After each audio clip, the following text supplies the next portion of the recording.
as an injector, you have to learn how to say no to people. And I think that's the problem out there, that some injectors will just inject, whether it's they just want to do it or it's for the money because they, want to sell. And that's not my priority.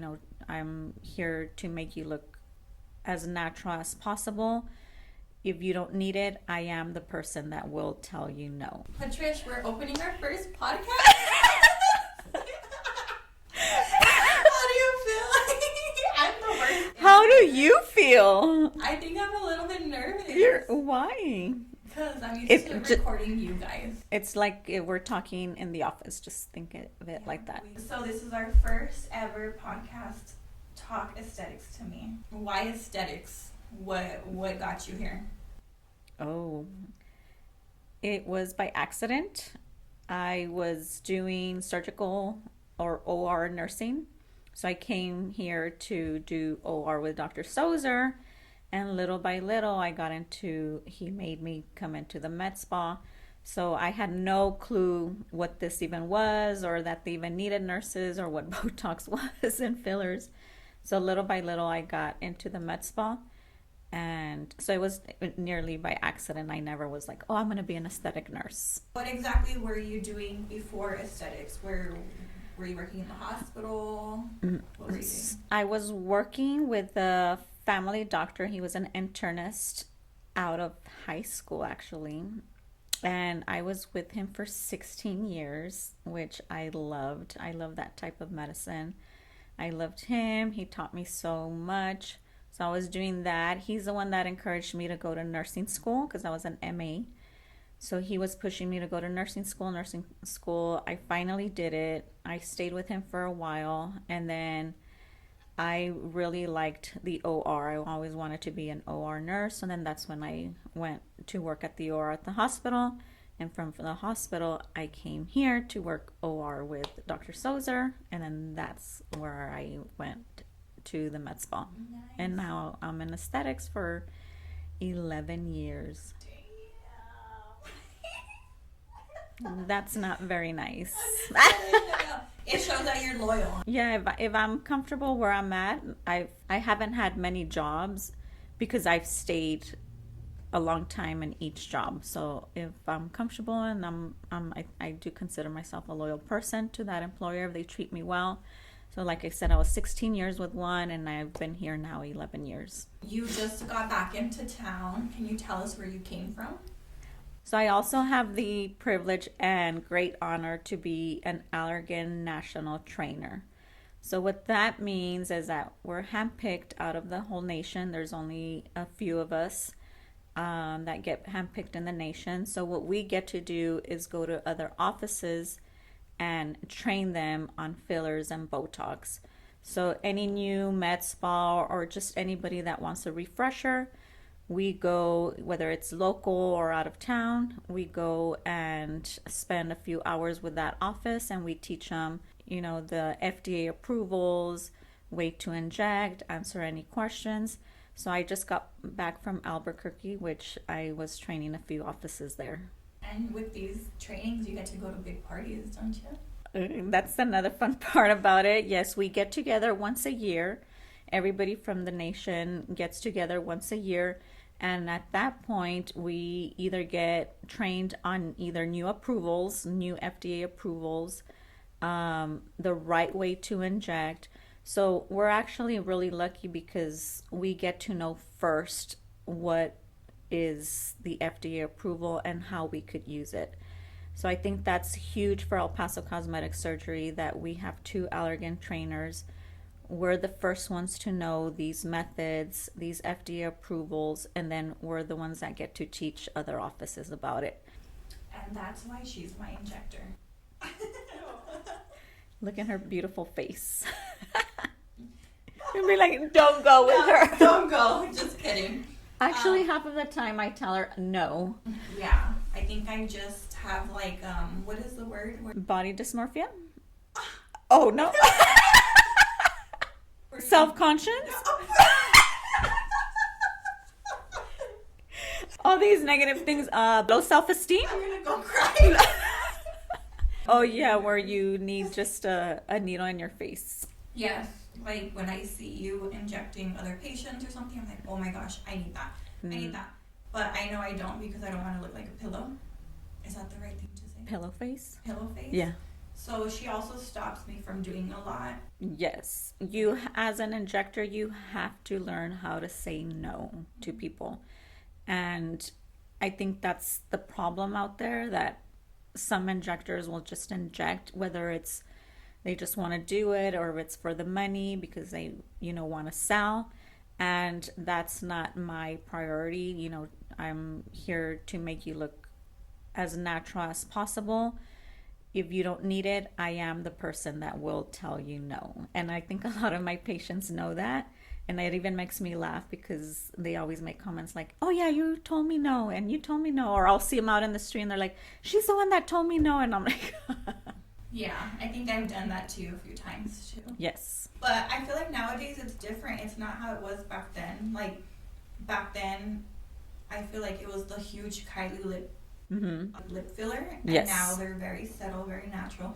If you would have seen me back in 21, 22, my lips were huge. They look like the ones from. They're not huge right now. I think they've gone down. Okay. I actually think I need more. Just kidding. But I feel like back then when I Yes. see my pictures, I look like from Monsters Inc. The little guy getting his lips. Oh, yeah. That's what I go back to, and I feel like right now they're a good size. I think, yes, the trend was definitely big lips, the big Kylie Jenner lips. And now I think it's took a turn and it's more natural. We've had a lot of patients come wanting to dissolve the filler, and I think the more natural look is in, which should always be in. So what would you say is trending right now? Definitely the most a little bit more natural No, look. like Oh, what people are coming in for more like well, right now. That you're well, seeing? still the number one filler or ask for filler is still lips. Even Allergan did a study, and that's still the number one place that people want filler is lips, and the most product the Juvederm sold is for lips. So it's still actually we just had a town hall meeting, and they did say still lips is the number one trending. Me seeing the schedule, I do see a lot of people for liquid facelift. Do you think that that's Yes, that's another super popular thing. I don't know where all of a sudden these trends come in, but the facial balancing is huge right now. So, yes, definitely that is very, very popular right now. Everybody's asking for facial balancing right now. what is facial balancing? So basically, obviously, when you come in, we're going to have a consultation with you and assess your face, ask you what's bothering you, your goals, and then go from there. But usually, facial balancing is, putting filler, whether it's in the cheeks, a little bit on the jawline, some on the chin, some on your nasal labial folds or that piriform area. So it's just like the word said, it's balancing out the whole face, putting product a little bit, not a lot, a little bit everywhere in certain areas that will balance out your face. Yeah. So that is very popular. Lips, I think, will always be popular, and that is the number one asked for treatment. Maybe for the younger generation, no? Yeah, That's definitely. everybody. Well, I do even have middle-aged women asking for lips. What do you think of Botox for men? Yes, definitely. I think they're the ones that have stronger muscles, so they could use it. Definitely. I think everybody is a candidate at a certain age point for Botox. It's just preventative for wrinkles. So I think everybody's going to be a candidate at some point. Versus filler, some people are candidates or they need it and some don't, but I think Botox is one of the things that definitely everybody needs. Men, we're tending to see a little bit more men. They're still a little bit apprehensive about it, because they don't know what it's about or they just don't want to come in, they're embarrassed. But we're seeing a little bit more men, but definitely I think they need it. Although men look really good with wrinkles Ooh, yeah. and salt pepper hair. Let's play a game. Okay. Okay. We're gonna play put a finger down. So you're gonna put 5 fingers up. I'm gonna ask you a question, and if it relates to you, you put it down. One finger. One finger. Okay. Never have I ever had a patient bring in a photo and say, I want this exact face. Yes, they do all the time. Who do they bring you a picture of? Like, Who do they want to look like me? they bring me a picture of either Alyssa. They're like, I want to look like the marketing girl. Or either some celebrities, or definitely they always bring pictures of lips, for sure. Like the Russian lip, right? Yes. Because Yes. I used to get a lot of pictures sent to my own email saying, I want that. I want that, and I'm like, girl, you gotta go to Russia. Is